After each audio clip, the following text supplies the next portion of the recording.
Math anxiety grows in isolation. That's actually how anxiety flourishes. We keep it to ourselves, our thoughts spiral, we get all in our heads, and that's how it grows and takes us over. But math confidence grows in community, because when we have community, when we have somebody else reflecting back to us what we're doing and what we're thinking, we see the reality instead of the tricks anxiety is trying to play on our mind.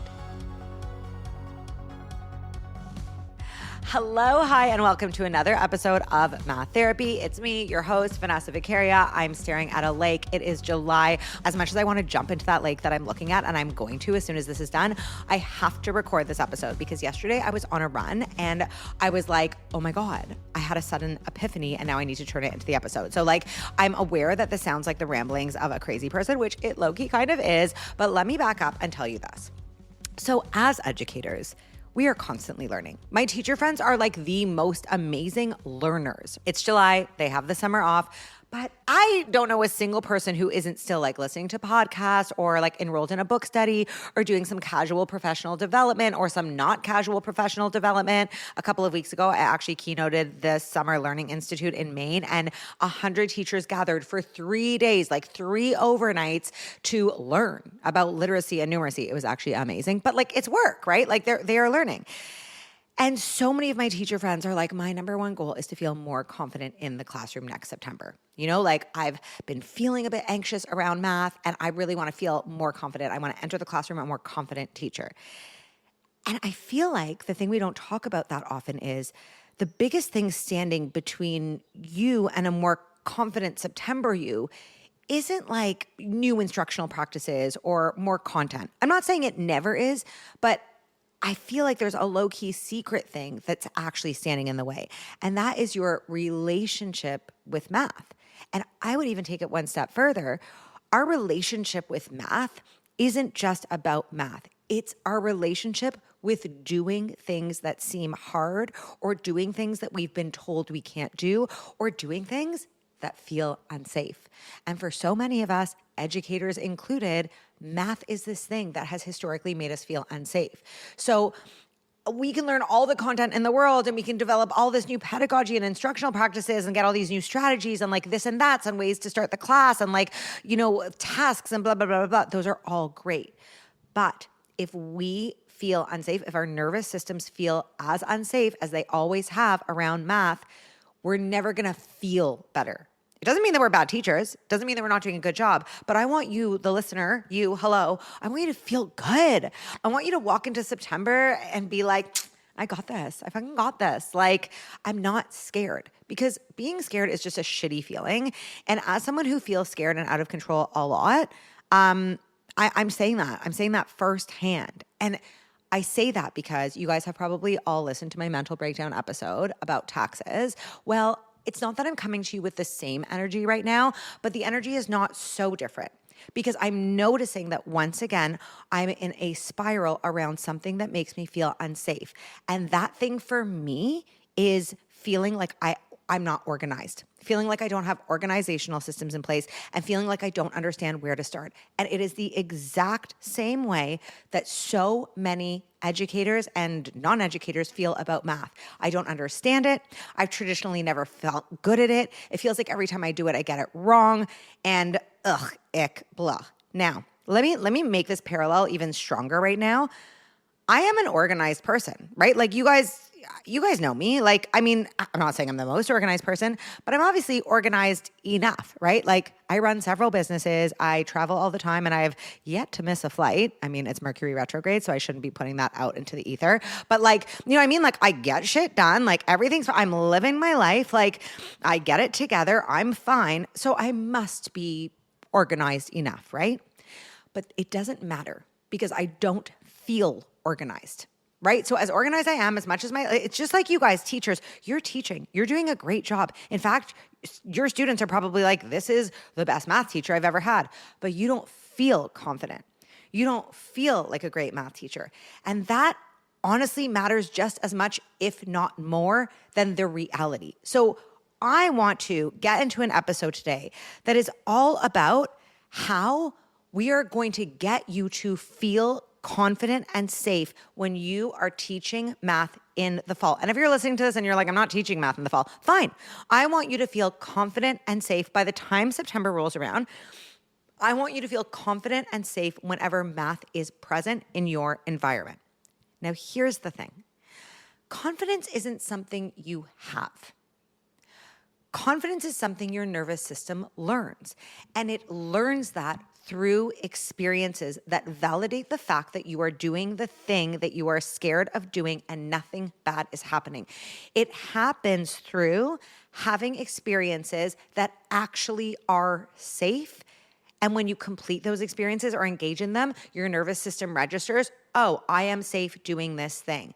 And it happens through experience because you have had experiences that have showed you the other side. You've had experiences around math that have shown you I'm not safe doing math. Bad shit happens when I do math. I don't feel good when I do math. And I get in trouble when I do math. I get yelled at. I get a bad mark. Something bad happens. Whatever it is.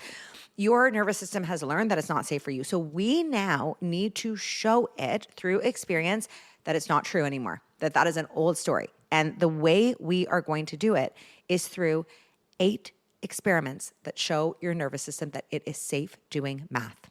Now, okay, this was going to be one episode. I was just going to do 8 things in one episode. And then I realized as I started writing them out, I was like, this is going to take forever. Like it's already been 5 minutes and we're still in the intro of the episode. So I'm actually going to do my first 2-part, let's call it a masterclass because it sounds great, but a 2-part episode, right? A 2-part mini masterclass on how you are going to feel more confident entering the math classroom in September. A 2-part mini masterclass of 8 experiments that we are going to engage in to teach your nervous system that it is safe to do math and to, through safety, feeling confident around mathematics. You don't need to try all of them, but I want you to find one thing to try. So we're about to get into 4 things right now. And then next week, we're going to do 4 other things. I want you to find the one thing that you're like, okay, I could start trying this out. I could try this out for a week, okay? I want you to do that, and I want you to try it. And I also want you to, I'm sure right now as I'm talking, you're like, oh my God, I know exactly who needs to hear this episode. Whoever that person is, text this episode to them right now. Get them into the 2-part mini masterclass with you. So for the next 2 weeks, you guys can listen together. You can pick a thing to try together and you can engage in this together because actually, spoiler alert, my first tip is going to be about finding a person to do this with. Okay, so I'm jumping ahead here, but I want you to think of that person. Okay, I want you to think of that teacher friend that you know they have so much potential to feel good and you're just like, oh, it breaks your heart every time they sit with you at lunch or on the weekend or in your group chat and they're like, oh, I feel so shitty and I feel like, I don't feel confident. And you're sitting there watching them being like, this person is a great math teacher and they have the potential to be an even better math teacher if they just felt better and they felt more confident. This episode is for them. It's going to give them actionable things to try. And you sending it to them is going to show them, hey, I believe in you. You have what it takes. You just need to feel more confident. And I believe that you can do that. So send it to them. And you know what? The 8 experiments I'm going to give you for your nervous system have nothing to do with teaching. Okay. Anybody can use these 8 things right now. And remember, we're only going to get into 4 of them just so I just want to prevent overwhelm. We're going to get into 4 things you can try right away. And you're going to see this isn't really about math, right? It is about math, of course, but the cool thing that happens, because here's what I'm thinking. If you're listening to this and you're like, I don't feel weird about math. I feel great about math. I've never been anxious about math. The reason I love choosing math as a gateway here is because so many people have anxiety around math, right? We know that by the age of 6, 50% of kids already have anxiety around math. Reports show that 75 to 90% of North Americans have anxiety around math. That is crazy, right? That's a lot. Because so many people feel like math is this thing that is hard, that they can't get over, that makes them feel unsafe, it is the perfect gateway. Right? Once we can start feeling more confident around math, all of a sudden it opens up the door to feeling more confident about other things. If we can tackle this thing that has always felt scary to us, what else can we do? Right? So you'll see it isn't about being like, oh my God, I'm going to feel better about math. So now I can enroll in calculus and become an engineer. No, I want everybody listening to feel a little bit better about their relationship with math, to feel a little bit safer, to feel a little more confident. So then they can go after the thing they really want that they have been scared of for years and years and years, right? This is just a stepping stone. Okay, so we're going to get into it. But before we do, Guess what, guys? This episode is sponsored by Texas Instruments, which means we're doing another giveaway. Now, I only have one more giveaway left. It's happening in August. If you guys remember, Texas Instruments has given us the go ahead to do a giveaway for the new Texas Instruments Evo calculator and an entire gift box that goes along with that. And I've done one a month since May. So there's only two left, this one right now and the one in August. So if you guys are like on the TI Instagram, you'll know that people are going insane for this calculator. I actually presented at Camp in Texas last week. It was crazy. They had this like thing where like 500 people could get entry into like this TI party and they'd get a gift bag. Now, no one knew what was in the gift bag, okay? But I walked through the hall during the lineup for this party. It was like a Taylor Swift concert. There were 500 screaming fans in line, so excited to get in, so excited for the chance to just like party and rage with Texas Instruments. And it turned out that all 500 of them got a new Evo and the cute little calculator plushie that comes in the gift box I'm giving away that everyone's obsessed with. Okay, so there's so many reasons to be obsessed with this calculator. My newest obsession, that I discovered last week, the points of interest trace function. Let me explain this to you, okay? So if you've used a graphing calculator, and even if you haven't, I want you to picture you've got a graph on your screen, okay? On their beautiful, shiny, lovely screen, there is a graph. You can literally trace across that graph, okay? Trace across the function, and the calculator will dynamically highlight key graph features like the zeros, the minimums, the maximums, the y-intercepts, the intersections, no second function nonsense. Like you can just trace and it'll highlight that all for you. So that is amazing. And also like it comes in the cutest colors, like berry pink and like teal and lavender and silver. Like it's just, the whole thing is stunning. Okay, so here's how you're going to win this calculator. At some point during this episode, I'm going to share a code with you. And to enter the giveaway, all you have to do is text the podcast. Go to your show notes, click the text us button, the link, whatever, and text us the code word and you will automatically be entered. I'll pick a winner next week. And just like that, the TI is yours. Okay. This is a long introduction, but I feel like I've said some very useful stuff in the introduction. So whatever. It is what it is. Here we go. Part 1 of a 2-part mini masterclass on how to feel more confident about math in September by engaging in 8 little experiments that are going to help your brain feel safer around math. We're going to do 4 this week, starting with number 1, which is find one math friend. Now, here's the thing. There's a whole myth out there that like confident mathematicians don't need help. Like it's a solo sport. Like they don't need to ask for help during questions. And in fact, I actually think this is why we have been so adverse to collaboration in math class for so long. Like we've really treated math class like it's this thing you're supposed to be able to do on your own. You asking for help is cheating. Okay, this is such bullshit because I want you guys to think about the real world. I want you to think about what scientists and mathematicians have been doing for years, for centuries. They have been working with one another. That's what they do. Any good scientists, they're not discovering things on their own. They're collaborating, they're exchanging experiments, they're like doing trials. They're being like, ooh, what worked for you? What like should I do here? Like la la la la la. Like that is how innovation actually happens. And problem solving is all about creativity and collaboration. So that's number 1. Okay, we've got to get rid of this solo sport thing. So I want you out there, if you're thinking, well, yeah, I can do math sometimes, and sometimes I get this right, but I always have to ask someone. Great. Guess what you're doing when you ask someone? You're acting like a mathematician. If you've been listening to this podcast for a while, like if this is not your first episode ever, if this is your first episode, welcome to the pod. And like, I know this episode sounds very unhinged, but I'm not always this unhinged. And I also am always this unhinged. Okay. Anyways, if you've been listening for a while, you will know that all of our guests are constantly talking about the people they love. They are referencing those that inspired them to get into field. They're talking about how other people's works have been a jumping off point for their work. Like we are all working together. So I want you to know the mathiest people you know, like if you're like, oh my God, but this person's so good at math, they are standing on the shoulders of greats. Someone inspired them. They used their work. They're still asking for help. They're still collaborating with their friends. And I want you to find one math friend to collaborate with you starting right now on your journey. This doesn't mean that you and your friend have to do math together every day. It's that friend that you are going to text when you're like, ugh, I'm really, really stressed. I can't figure this thing out. Or, ugh, I'm so frustrated. I tried to do this thing and I failed. Can you help me not feel like shit about myself? It's your pep talking friend. This friend doesn't need to have to do anything with math. Maybe they hate math. And if they do hate math, they should actually engage in this entire program with you. That would even be better. It's the friend that you're going to text for that pick me up. It's the teacher friend that when a lesson flops, you message them to be like, this thing totally flopped, and they help you see the other side. They help you see what they learned, okay? That is going to be step number one. You need someone to engage on this journey with. They don't have to do the journey with you, but they have to be the person that you're going to text when you feel like, ugh, this isn't working the way I thought. Because guess what, guys? You're embarking on a journey, an experimenting journey, which means what happens when we do experiments?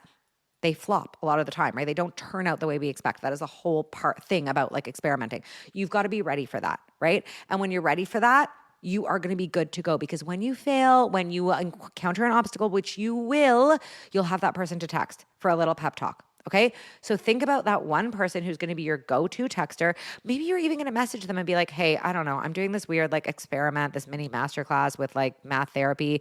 It might be nothing, but I might need to text you once in a while for a pep talk, Tell them that right now so they are ready and they're on board.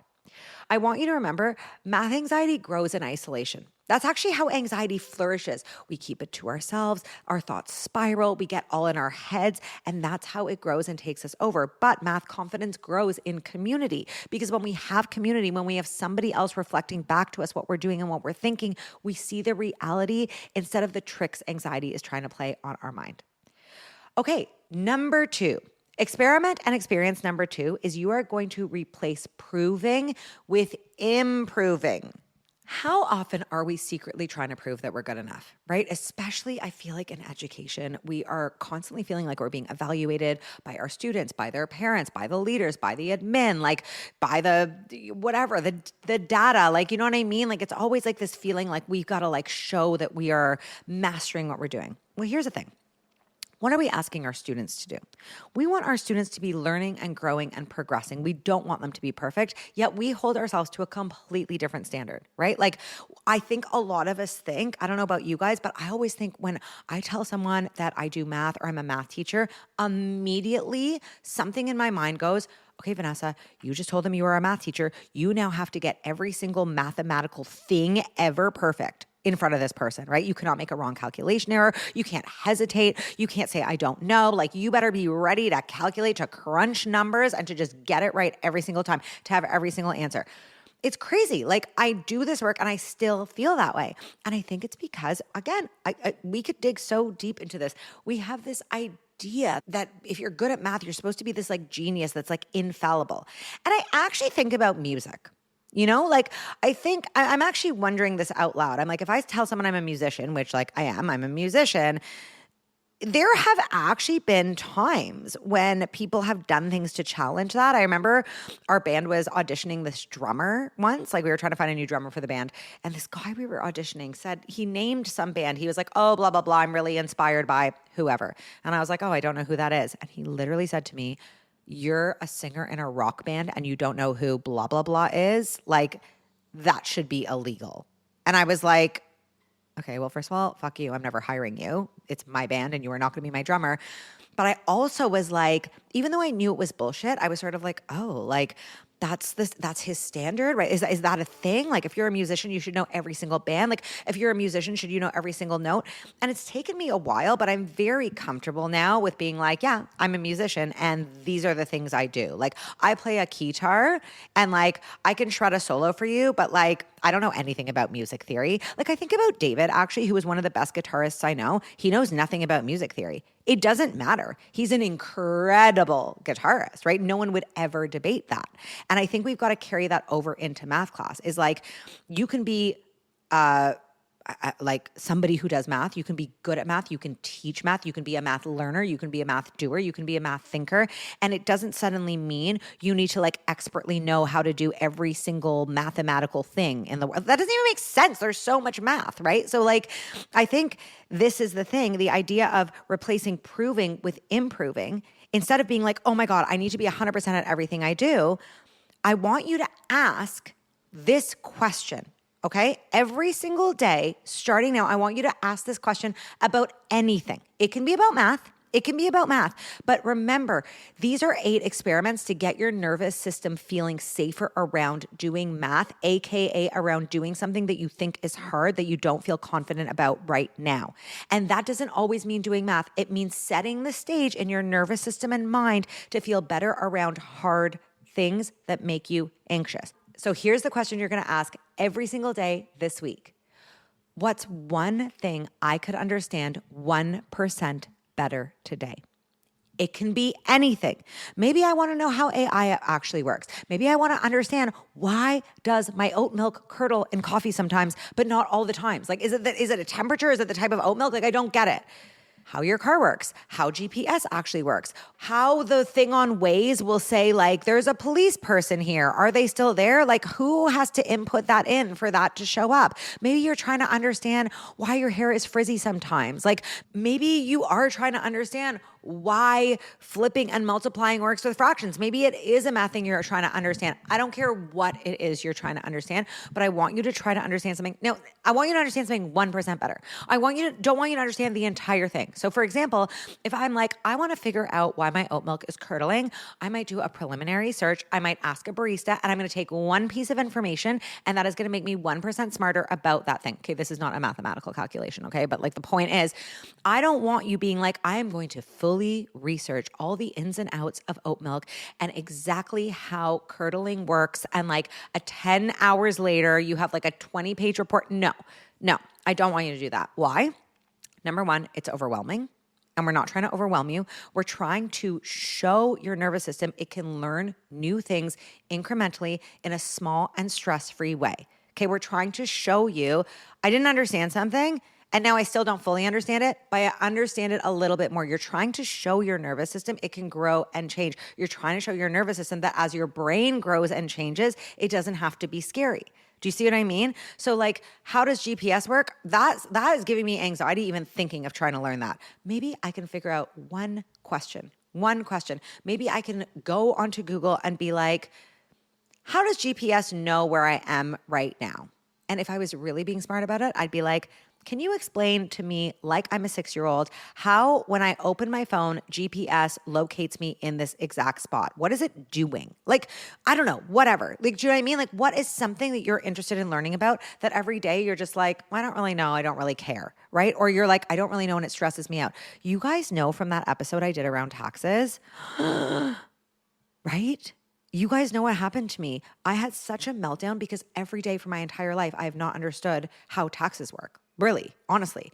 And finally, I called an accountant and asked a few questions, and it took the temperature down so much. I have 10 billion more questions. I don't know a lot of things, but in him explaining a few things to me, number one, it showed me I am capable of understanding things related to taxes. Number two, it made me realize, him answering these 3 questions make like 30 of my other questions null and void. I don't even have to ask them. They don't actually really matter now that I understand these 3 questions. And 3 or 4, whatever number I'm on, it signaled to me, I understand a little more now. I'm less confused. I'm less stressed out because I'm less confused. You know, this kind of reminds me of my episode with Kathy Marks-Kirpan last week, how she was talking about how the reason plane travel and things going wrong on planes feel so stressful to her is because of just not knowing what's going on, right? Like, you're sitting there, you're on the plane, and they're like mechanical issues, like you're just going to sit here from some indeterminate amount of time, and you're like, I have no fucking clue what's going on. Like, what is the technical issue? Is it the wing falling off, or is it the air conditioning? Like, what's an indeterminate amount of time? Could you keep us here for 10 hours? And if like a flight attendant was just like, just FYI, we can't tell you that much, but just so you know, the mechanical issue is just a superficial one. It's not related to the safety of the plane. And regarding timing, we don't know how long you'll be here, but it won't be longer than 2 hours. You'd be like, okay, I don't know everything, but I know 1% more and I feel a lot better. So number one, it really turns the temperature down. But the key thing about learning that little 1% is it shows you have the ability to learn something you did not know. You want to give yourself that aha moment every single day to train your body, to train your mind to know, I'm getting this aha moment. I can get it with math. And I would start by doing it with things that feel really comfortable and not scary. Like for me, the scariest thing would be like, all right, I'm going to learn 1% about like something legal or tax related. Like, oh, that's too high stakes for me. That's too stressful. That's like, someone listening being like, I'm going to learn 1% more about math. If that's such a trigger, don't start with math, right? Start with something else. Like start with something you want to understand. Maybe you want to understand like why it is that, some people can dye their hair blonde and others like me can't because it just starts falling off. Like, I don't know. I really don't know what you want to understand. Start with something low stakes, but every day make sure you're learning 1% more about something. And when you're ready for it, add on to that. So maybe let's go back to the oat milk. One little fun fact about why oat milk curdles, and maybe tomorrow I'm like, okay, I understand that. I'm gonna ask further. Like, are there different types of oat milk that like curdle differently? Then maybe I'm going to ask the next day, what about the acidity of the base that I put the oat milk in? Why am I obsessed with this? I don't know. But the point is now I'm building on that knowledge, right? The goal is for me to learn all about this thing, but to know that my goal is never to learn 100% of the thing. That is so overwhelming. So, okay, that's what you're doing this week. Okay. You are going to learn 1%. This is your question. What's one thing I could understand 1% better today? And I want you to start that as soon as this podcast is over. What is something you're going to learn today? What is something you're going to understand 1% better? And when you're ready, and this does not have to be this week, maybe it's next week during our part 2, you are going to ask yourself about something mathematical. What is something about this concept I could understand 1% better? But you don't have to do that yet. Okay. Now, it has been a lot. Oh my God, can you believe I was going to try to do 8 experiments/experiences in this one episode? We're only at number 2 and it's already been over 25 minutes. Okay, don't worry. I'm going to wrap things up a little bit quicker with the next 2. But before I do, it is time for the Texas Instruments code word, which is a code sentence. And that sentence is math is hot. Go to the app that you're listening to this podcast to, click the text us link in your show notes and text us the sentence math is hot, and you'll automatically be entered to win the new Texas Instruments 84 Evo. Okay. So we had experiment number 1, which is finding one math friend. You're going to find a math friend that you are going to text when things get rough. Number 2, you're going to replace proving with improving. Okay, you're going to replace the idea of proving that you're right to just improving on your knowledge every single day. And number 3 is that you are going to build an evidence folder. Now, let me explain this to you. Our brains are wired with a negativity bias, okay? And that is a protective mechanism. I talk about this on the podcast a lot, but as a reminder, our negativity bias wants to remember the bad shit that has happened to us. It is trying to protect us. It is on the lookout. It's like, oh, remember this time though when you did math and like you felt so ashamed and you shut down and you couldn't even like breathe and you couldn't see straight and it just sucked and you couldn't understand no matter how much your teacher explained it to you. Remember that time? That could happen again. Danger, danger, danger, danger. That's what it's doing, okay? Now, maybe since that time, you've had like 30 great math experiences. You understood something, you taught a lesson, you taught a ton of lessons, everything was fine. Doesn't matter. Your brain is still like, yeah, but that one time could happen again, because its entire job is to protect us from bad shit, which is so nice, right? Like so nice of it to like be on the lookout for us. What a great friend. Like that's so nice. We appreciate it. However, it is really cramping our style at this point because it is preventing us from doing the thing we need to do to feel more confident around math, which is we need to engage in more mathematical experiences. And we don't want to because we're scared of this bad shit happening to us. So here's what we have to do. We have to build an evidence folder to show this negativity bias. We have to literally be like, I get that you're hung up on that one time or these few times or all of grade 4, whatever. I get that you're hung up on it, but look at all the evidence I have that when I do math and when I'm around math, it's actually a good vibe. We can't just experience math in a positive way. We have to experience math in a positive way, gather that evidence and hold it up to our negativity bias and be like, hello, check it out. I've got the receipts, babe. Like they're all right here. We have to make it so salient to our brain that we are counteracting the negativity bias with all of the positive receipts. Now, remember at the beginning of this episode, I was like, it's not like I'm having another mental breakdown, but like I low-key am. Here's why. I now know what's going on. This is exactly like my last episode. I get really worked up around feeling disorganized. I am constantly feeling like there are better systems. There are better ways of doing things. I'm so behind. I'm being inefficient. It's my trigger. It's just my thing. Okay.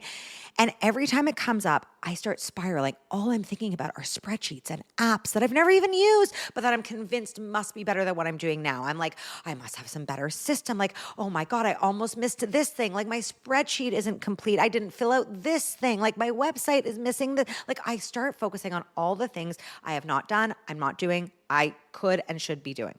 This morning in my journal, I wrote down that one of my goals for today was to collect receipts for my negativity bias of all the ways I am organized.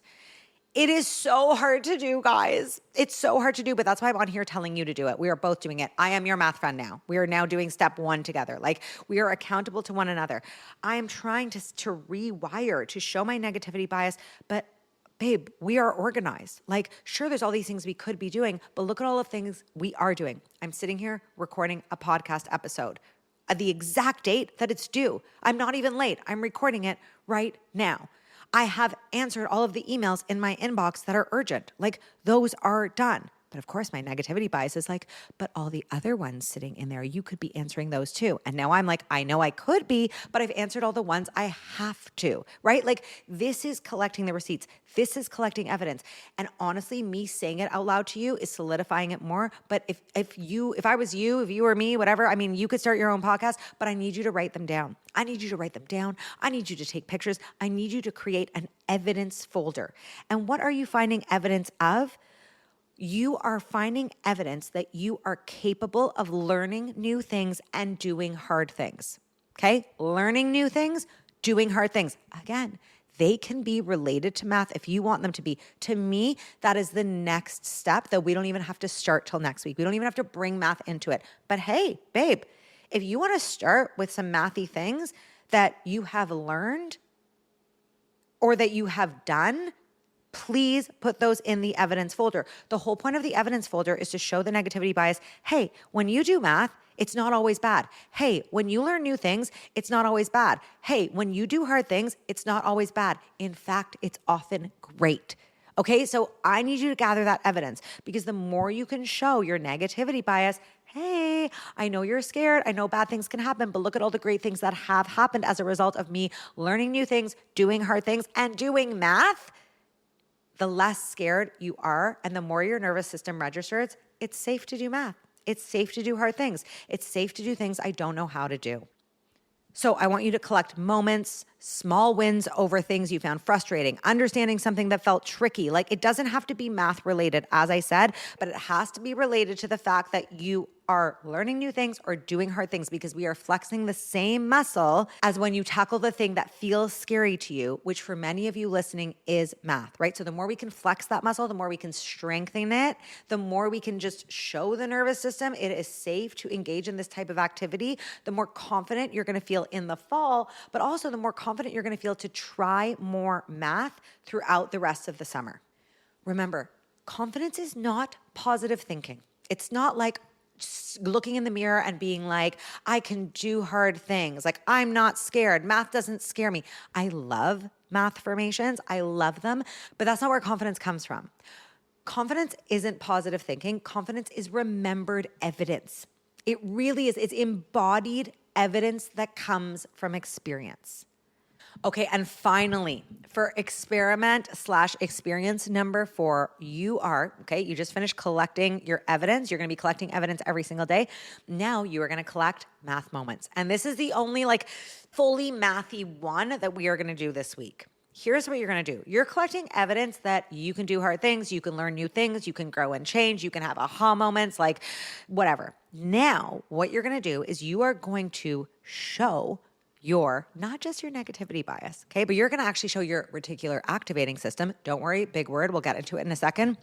you're going to show it that you have been around and engaging with math every single day, and it's actually been a great time. Now, our reticular activating system /RAS is this thing in our brain that it's kind of like our algorithm in our phones. It catches on to the fact that we're interested in something and it shows it to us. So for example, you guys know I love 222. It's my angel number. I see 222 literally everywhere. It's not because 222 is popping up more than normal for me. It's because I'm seeing it more than other people. You and I could go through the exact same day in the same place with the same clocks and technology around us, and I'm gonna see 222 more than you because my brain, my reticular activating system is on high alert to point it out when it happens. It doesn't mean you're not gonna see it, but you're not gonna register it or care, right? Our reticular activating system works for us. It works for us. It's like a work bitch situation, right? We're I want to see this, show me this. Now, normally we do this subconsciously, but we are going to do it consciously. We are going to say to it, I want you to show me all the math I am doing and all the math around me, starting right now. You are literally going to become a math detective, okay? You and your RAS are going to be cute little PIs, and you're going to be all right, we're on the hunt. As you're walking around the day, I want you to notice things. You pay for your coffee. You notice the temperature of that warm beverage. You're in the park and you see the symmetry of the flowers. You hear music at a grocery store and you're this really is off tempo for the fact that I'm shopping for tomato sauce right now. I just don't feel like these things are vibing. The rhythm is really off. You're going to notice architecture around you. You're going to notice how buildings are designed. Maybe you're on a trip and you're oh my God, wow, it looks so different here. What's making it look different? Maybe it's the angles of the houses. Maybe it's the way that things are constructed and built. You are going to be watching sports and you're going to notice the moves that people are going to making. You're going to be talking about the score and you're already doing these things. You're already doing these things, but I want you and your RAS to work together to say, ding, ding, ding, math alert. Okay? Just like that. Ding, ding, ding, math alert. Every single time you go to a yoga class, you're noticing that teacher is sequencing things so perfectly. You're realizing that you can follow the pattern subconsciously because, oh my God, wow, I'm in tune with this pattern and sequence without even meaning to. How mathematical of me. Ding, ding, ding, math alert. Right? I want you to you're on a beach and you're looking at the waves and the pattern of the waves and the tide and whatever. I want you're collecting math moments and you're ding, ding, dinging math alert all the way home. Okay. So for the next week, that's what you're doing. Again, write these down. What you're doing here, this isn't just oh, cool, yeah, I'm doing math. And then in your mind, you're but this isn't actually scary math. That's not the point of this. The point of this, again, is to show your nervous system, math is around me. I'm doing math. I'm noticing math. I'm wondering about math. I'm engaging in math, and nothing bad is happening. That is the entire point of these 4 things that we've done together today. Okay, right? The point of these 4 things is not to suddenly make you a fractions expert. The point is to show your nervous system when math is around me, when I engage in math, when I try new things that are hard, when I approach things that I'm anxious about, nothing bad happens. I am safe. And when you're safe, you have a gateway to confidence. You cannot feel confident when you're in fear. We are just trying to get you to feel safe so that next week in part 2 of this mini masterclass, this mini math therapy masterclass, oh my God, why wasn't I saying that from the beginning? Next week in our part 2 of our mini math therapy masterclass series, okay, whatever, I'll workshop that.